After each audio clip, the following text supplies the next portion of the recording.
इस परिवार में आपको जय मसीह। लुक्का के 9 अध्याय 23 वचन को अगर हम पढ़ें तो बाइबल बताती है, प्रभु यीशु मसीह ने कहा, यदि कोई मेरे पीछे आना चाहे तो अपने आप से इनकार करे और प्रतिदिन अपना क्रूस उठाए और मेरे पीछे हो ले। अगर हम ध्यान दें तो प्रभु यहाँ पर यीशु मसीह हम लोगों को न्योता दिया है। क्या आपने प्रभु यीशु मसीह का न्योता कबूल किया है? प्रभु यीशु अपनी सेवा के आखिरी सालों के दौरान यहूदिया के उत्तर पूर्व में यरदन पार पेरिया नाम एक इलाके में गवाही दे रहा था।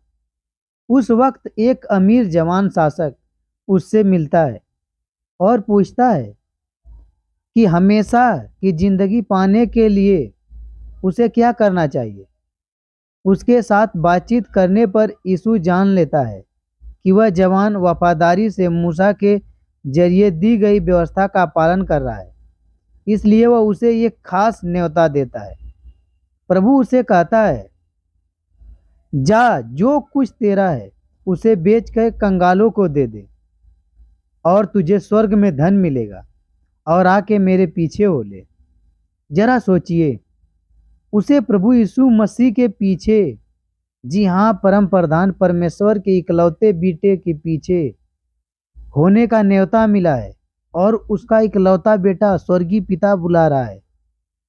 हालांकि उस नौजवान ने यीशु के न्योते को ठुकरा दिया, मगर दूसरे बहुत से लोगों ने उसके न्योता को कबूल किया है। ऐसा नहीं कि सभी ने ही ठुकराया। अपनी सेवा की शुरुआत में यीशु ने फिलिपुस से कहा था, मेरे पीछे हो ले। फिलिपुस ने न्योता कबूल किया और वह प्रभु के पीछे ही चलता रहा। वह प्रेरित बना जाके आगे। यीशु ने मती को भी अपने पीछे होने का न्योता दिया, जिसे मती ने भी कबूल किया। आज यीशु ने यह न्योता उन सबको दिया है जो धार्मिकता से प्यार करते हैं।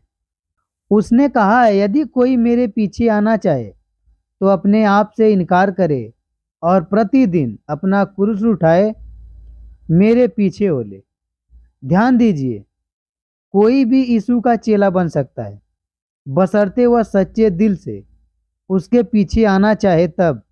क्या आपकी भी ऐसी तमन्ना है? हम में से ज़्यादातर लोगों ने उसके न्योते को कबूल किया है।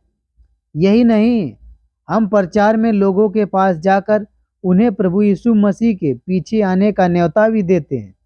लोगों से बताते हैं कि प्रभु यीशु मसीह आपको आज़ादी दिलाएगा।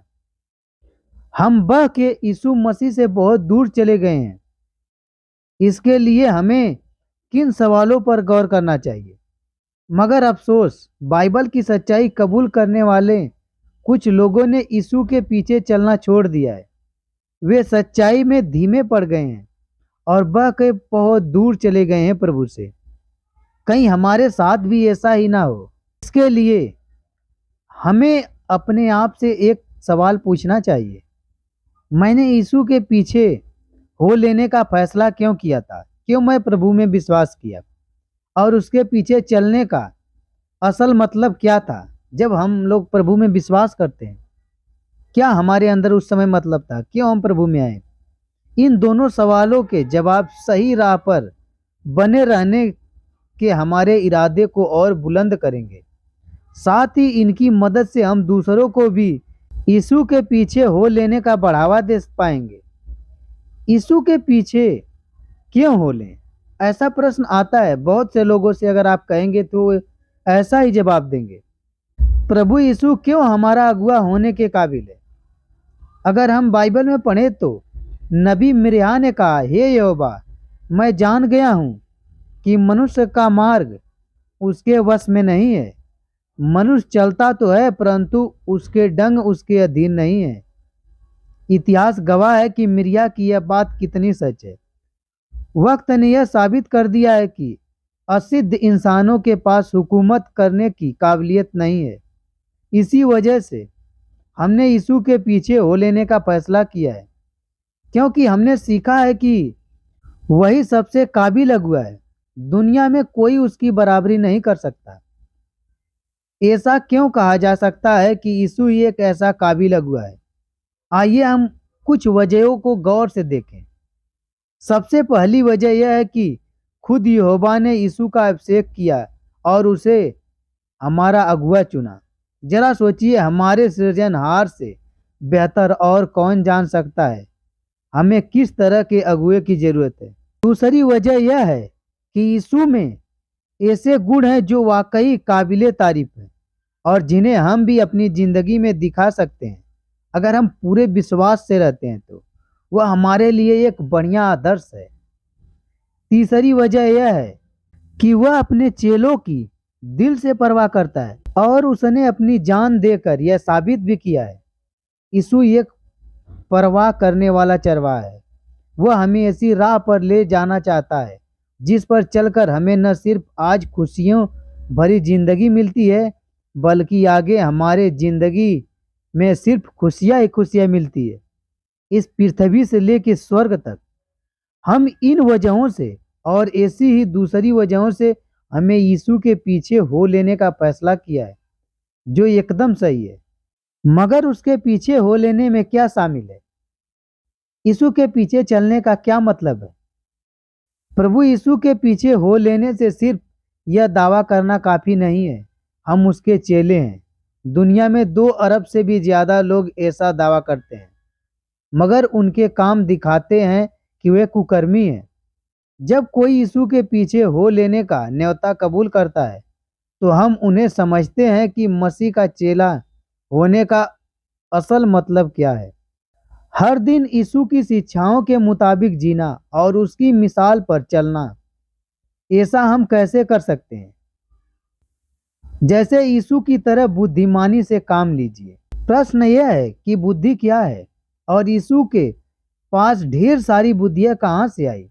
यीशु ने बुद्धि कैसे दिखाई और हम कैसे उसके नक्शे कदम पर चल सकते हैं? यीशु ने अपनी जिंदगी में कई बेहतरीन गुण दिखाए, लेकिन हम उनमें से सिर्फ 4 पर गौर करेंगे। उसकी बुद्धि, नम्रता और जोश और प्यार। आइए सबसे पहले उसकी बुद्धि के बारे में बात करेंगे। बुद्धि क्या है? अपने ज्ञान और समझ का कारगर तरीके से इस्तेमाल करना। प्रेरित पौलुस ने यीशु के बारे में लिखा है, बुद्धि और ज्ञान के सारे भंडार छिपे हुए हैं। आखिर यीशु को ऐसी बुद्धि कहाँ से मिली? इसका जवाब खुद यीशु ने दिया।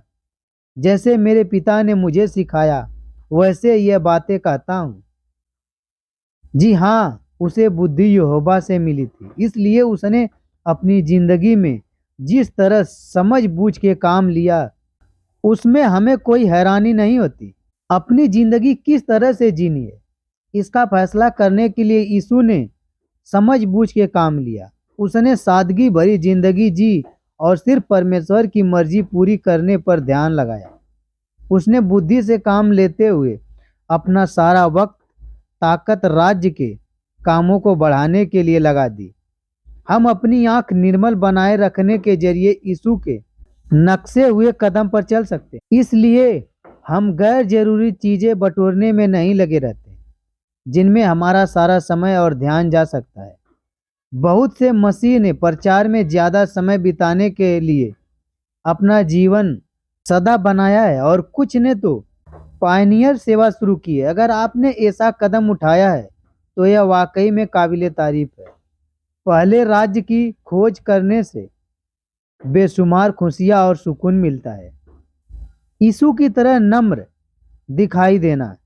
यीशु ने नम्रता कैसे दिखाई? यीशु की शख्सियत के दूसरे गुण नम्रता पर चर्चा करें। अगर जब एक असिद्ध इंसान को कोई अधिकार मिलता है तो वह घमंड से फूल उठता है, मगर यीशु एकदम अलग था। हालांकि यहोवा के मकसद को पूरा करने में उसे एक अहम भूमिका निभाई थी, मगर उसमें कभी घमंड नहीं आया।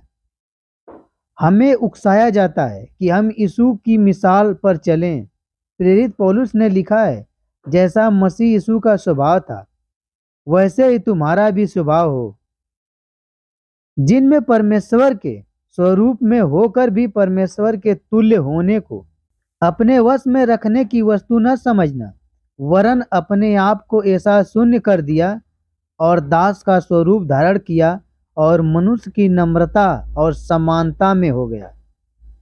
ऐसा करने से क्या मिला होगा? प्रभु यीशु स्वर्ग में अपने पिता के साथ एक शानदार जिंदगी जी रहा था, लेकिन फिर भी उसने खुशी खुशी खुद को शून्य कर दिया। यीशु का जीवन भ्रूण के रूप में एक यहूदी कुंवारी के गर्भ में डाला गया, जहां वह 9 महीने तक पला। फिर उसने यीशु के रूप में एक गरीब बढ़ई के परिवार में जन्म लिया। एक आम इंसान की तरह उसने धीरे धीरे लड़कपन से जवानी में कदम रखा। सिद्ध होते हुए भी वह हमेशा अपने असिद्ध माँ बाप के अधीन रहा। वाकई उसने नम्रता की क्या बढ़िया मिसाल दिखाई है। हम किन तरीकों से यीशु की नम्रता की मिसाल पर चल सकते हैं? जब हम मामूली और कामतर करने वाले काम खुशी खुशी करते हैं, तो हम यीशु की तरह नम्रता दिखाते हैं। मिसाल के लिए सुसमाचार सुनाने के हमारे काम को ही लीजिए। यह काम खासकर तब मामूली लग सकता है जब लोग हमारे संदेश में दिलचस्पी ना दिखाएं, हमारा मजाक उड़ाएं या विरोध करें। लेकिन अगर हम प्रचार में लगे रहें, तो हम दूसरों की मदद कर पाएंगे कि वह भी यीशु का न्योता कबूल करके उसके पीछे हो ले।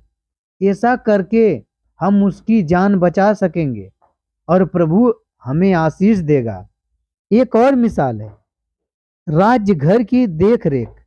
उसकी देखरेख में कचरे के डब्बे खाली करने, झाड़ू पोछा लगाने, शौचालय साफ करने जैसे काम शामिल हैं, जिन्हें कम दर्जे का समझा जाता है। हमें याद रखना चाहिए कि राज्य घर उपासना की एक ऐसी जगह है, इसलिए जब हम उसकी देखरेख करते हैं तो हम एक तरफ से पवित्र सेवा से हिस्सा ले रहे होते हैं। इस तरह मामूली लगने वाले कामों को खुशी खुशी करने के जरिए हम नम्रता दिखाते हैं और मसीह के नक्शे कदम पर चल सकते हैं। यीशु की तरह जोश दिखाइए।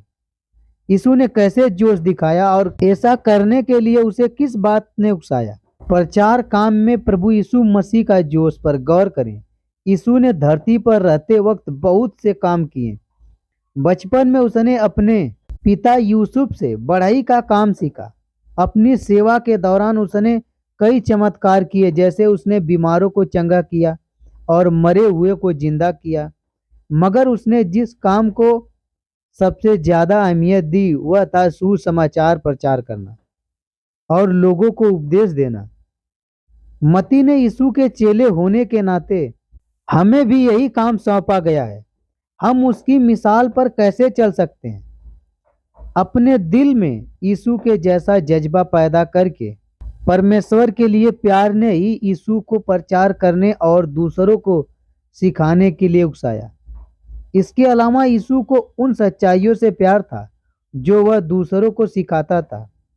उसके लिए वह सच्चाई अनमोल खजाने की तरह थी और वह उनके बारे में दूसरों को बताने के लिए बेताब रहता था। हम भी शास्त्री यानी शिक्षक होने के नाते दूसरों को सच्चाई सिखाने के लिए हर कदम तैयार रहते हैं।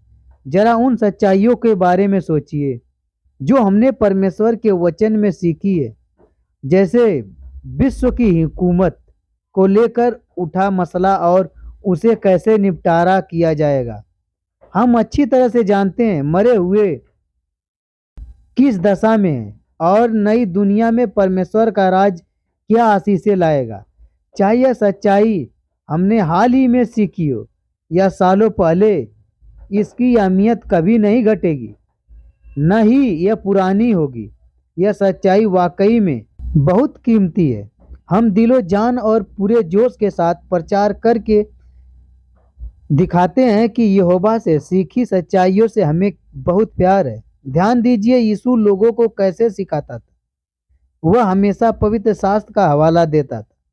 कोई अहम मुद्दा बताते वक्त वह अक्सर कहता था, लिखा है। उसने इब्रानी शास्त्र के आधी से ज़्यादा किताबों से सीधे सीधे हवाला दिया या किसी और तरीके से उसने लिखी बातों का जिक्र किया। उसी तरह हम भी प्रचार में बाइबल का अच्छा इस्तेमाल करते हैं। प्रचार करते वक्त जब भी मुमकिन हो हम बाइबल से आयतें खोल कर दिखा सकते हैं।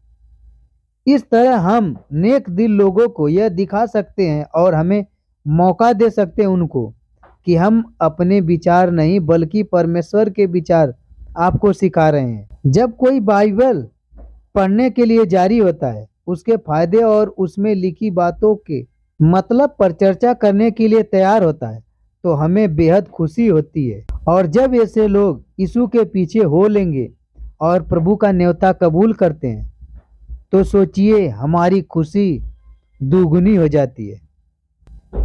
अब हम इस प्रभु यीशु मसीह के शख्सियत है, जिस आखिरी गुण पर चर्चा करेंगे वह एकदम मन को भा जाता है। वह है इंसान के लिए उसका प्यार। प्रेरित पौलुस ने लिखा है, मसीह का प्रेम हमें विवश कर देता है।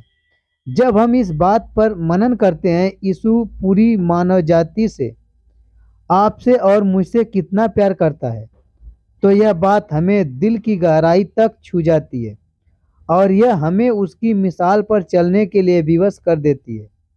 यीशु ने लोगों के लिए कैसे प्यार दिखाया। उसने खुशी खुशी हमारी खातिर अपना प्राण देकर इसका सबसे बड़ा सबूत दिया है। अपनी सेवा के दौरान यीशु ने दूसरे तरीकों से भी प्यार दिखाया। मिसाल के लिए दुख से कहारते लोगों के लिए उसे हमदर्दी थी। जब यीशु ने मरियम और दूसरे को लाजर की मौत का मातम मनाते देखा तो उनका दर्द देखकर उसका दिल भर गया। हालांकि वह लाजर को जिंदा करने ही वाला था, फिर भी वह खुद को रोक नहीं पाया और उसके आंसू निकल पड़े थे। यीशु के प्रचार काम के शुरुआती दौर में एक कोढ़ी ने उसके पास आकर कहा, यदि तू चाहे तो मुझे शुद्ध कर सकता है। तब यीशु ने क्या किया? यीशु ने उस पर तरस खाया। उसके बाद उसने एक अनोखा काम किया। उसने अपना हाथ बढ़ाया और उसे छू कर कहा, मैं चाहता हूँ तू शुद्ध हो जाए। और वह तुरंत उसका कोढ़ जाता रहा और वह शुद्ध हो गया। मूसा की कानून व्यवस्था के तहत कोढ़ी अशुद्ध माने जाते थे। हालांकि यीशु उस कोढ़ी को बिना हाथ लगाए चंगा कर सकता था, मगर उसने कोढ़ी को छुआ। जरा सोचिए, बरसों बाद किसी इंसान के स्पर्श करने पर उसे कैसा लगा होगा। प्रभु यीशु ने क्या कोमल करुणा दिखाई। जिसको कोढ़ होता था उसे कोई छूता नहीं था, दूर रहते थे। जो उनको छू देता था उन्हें भी उस समय लोग बाहर निकाल देते थे, मगर प्रभु यीशु मसीह ने हाथ लगा के उसे चंगा किया। मसीह के चेले होने के नाते हम लोगों से मांग की जाती है कि हम दूसरों को हमदर्दी दिखाकर अपना प्यार जाहिर करें, मगर गंभीर बीमारी से जूझने वाले का हताश भाई बहन या दर्द समझ पाना शायद हमारे लिए आसान न हो, खासकर तब जब हम खुद ऐसी तकलीफों से ना गुजरे हो। यीशु बीमार नहीं हुआ था, फिर भी वह दूसरों के साथ हमदर्दी दिखाता था। हम हमदर्दी कैसे दिखा सकते हैं? जब एक मसीह तकलीफ में होता है और अपने दिल की बात बताता है, तो हमें तसल्ली से उसकी बात सुननी चाहिए और अपने आप से पूछना चाहिए, अगर मैं उसकी जगह होता तो कैसा महसूस करता। इस तरह दूसरों की भावनाओं को समझने से हम हताश प्राणियों को सांत्वना दे पाएंगे। ऐसा करके हम यीशु के नक्शे कदम पर चल सकते हैं।